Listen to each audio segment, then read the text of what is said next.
Danny Rarity here. This is what you're missing across the Sabres world. We have Consta Helenius lighting it up, whole bunch of trade rumors, and even a brand new game for everybody to play. Stick around to the end and let's get into the video. First things first, What Chaos has been part of my morning routine lately. I absolutely love their show. They're very entertaining.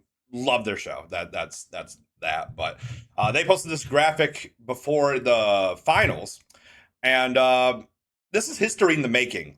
Canes Vegas is the first ever crank off that we are seeing live on television to a national audience. And I think that's really brave of them. Both these teams have, just great traditions of just cranking it in front of an arena full of people and millions of people, everywhere. So I think it's very brave. I think it's very cool.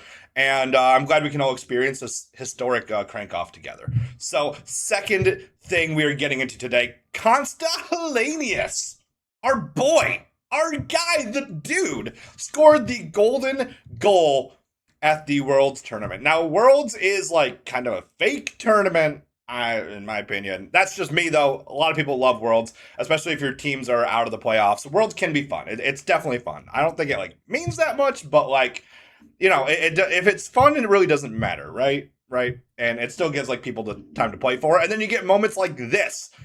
Consta Helenius scores the golden goal. That is 2 golden goals in a row for Buffalo Sabres players. Of course, last year, Tage Thompson scored the golden goal in the Worlds tournament. And now, it's Consta Helenius. So, is this peak? Yes, but in Consta Helenius. He, before how good he was in this tournament, I think he had 6 points in 6 games, something along those lines, 3 goals, 3 assists. He was really good. And, he was dishing it. It was great. But before this tournament, I was kind of on you could probably trade Consta if you got back a Robert Thomas or something. But after this tournament, I'm more we might have to keep him. He's because I was he could be a high end trade chip for to make a big splash. But now I kind of want to keep him. I think he might be really, really special. So I at the very least, maybe pump the brakes on that a little bit. I want to see this through. So good job on Consta Helenius. We're proud of you, boy. We love it. Let's go. And next was a big controversy in the Sabres community. So Eric Staal, he cranked it for the Carolina Hurricanes, right? He cranked it for the Carolina Hurricanes. And Sneaky Joe, I love him. I think he's a very smart guy. He has a lot of good analysis. But this take was a bit too scorching for my liking. He posted that Eric Staal is the specialist assistant to the general manager here in Buffalo. And then, he's cranking it for the Carolina Hurricanes in front of millions of people. So my issue is that did literally, and this is what I feel a lot of people kind of forgot, that Eric Staal was a huge part of the Carolina Hurricanes in their early history and cup runs and their success. He was a very good player, extremely notable Carolina Hurricane, Eric Staal. And I think people just kind of forget that he was actually on the Hurricanes and was a huge part and was an incredible player on the Hurricanes.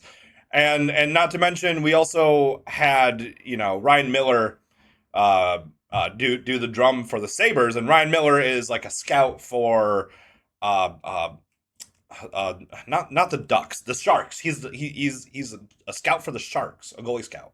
So it's you can't say even half serious this is disrespectful, this sucks, we should get rid of him.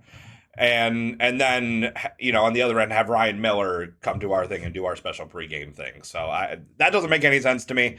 I think it's the exact same thing. So it's incredibly hypocritical when stuff like this goes around the Sabres community. It's just come on, dude. They're just having fun. It's not like he's pledging his allegiance and undying loyalty and and saying he's gonna screw over the Sabres because he loves the Hurricanes and will always be loyal to them and type thing. It's it's not that deep. He just went there and did their little pregame ritual because he was a huge part of their history. It's what we did. No, I don't think it's that big of a deal. ago.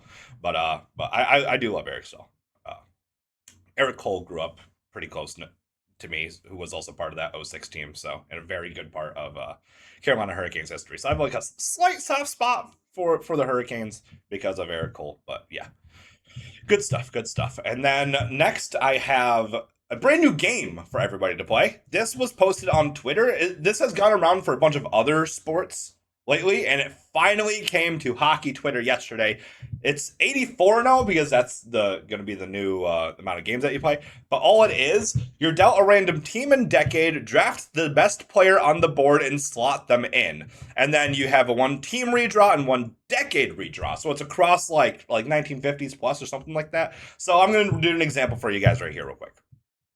So I hit the go button. This is normal mode and hard mode. Normal mode, they give you the stats. So first I got Vancouver Canucks, like 1990s Vancouver Canucks. If I didn't like this, I could redraw the team and keep 1990s, or redraw the era and keep Vancouver Canucks. But this is a really good era for the Vancouver Canucks. I'm going to have Pavel Bure as my right winger. Tampa Bay Lightning in the 2000s. This is another really good one.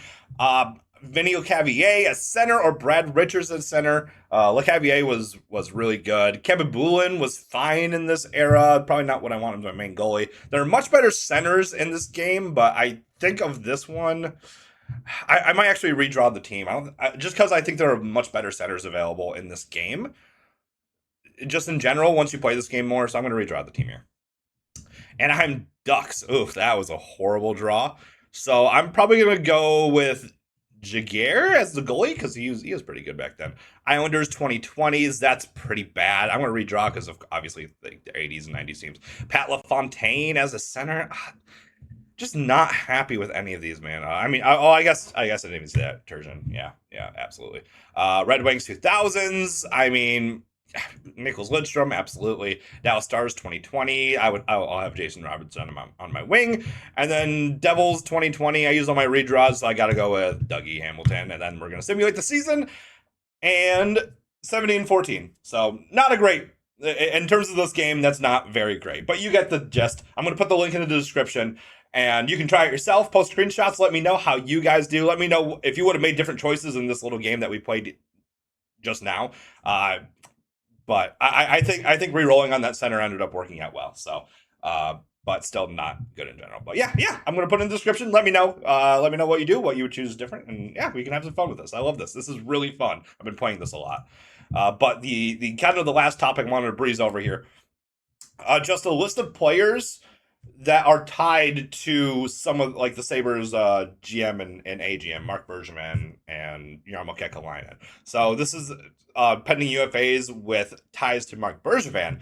Victor Arvidsson, Brendan Gallagher, which is probably the most interesting one here so far. And I'll probably talk about that in another video, how very interesting Brendan Gallagher is and how he could fit in Buffalo. Corey Perry, I don't really want Corey Perry. Brett Kulak, Michael McCarron, Nick Cousins, Carl Gunstrom, Noah Juleson, Cam Talbot, Phoenix Copley. We don't really need goalies, but I do like Copley, but I'm not. The main one here I'm looking at is probably Brendan Gallagher. And then ties to Jarmo Kekalainen, Patrick Laine. I think that could be very interesting, especially because Laine opted to pretty much not play towards the end of the season for the Canadiens. And now he's eligible to sign like a very cheap contract because he pretty much didn't play like almost the entire season.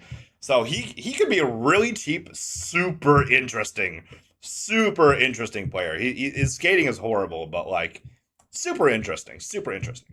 Boone Jenner. A lot of people are going to be after Boone Jenner.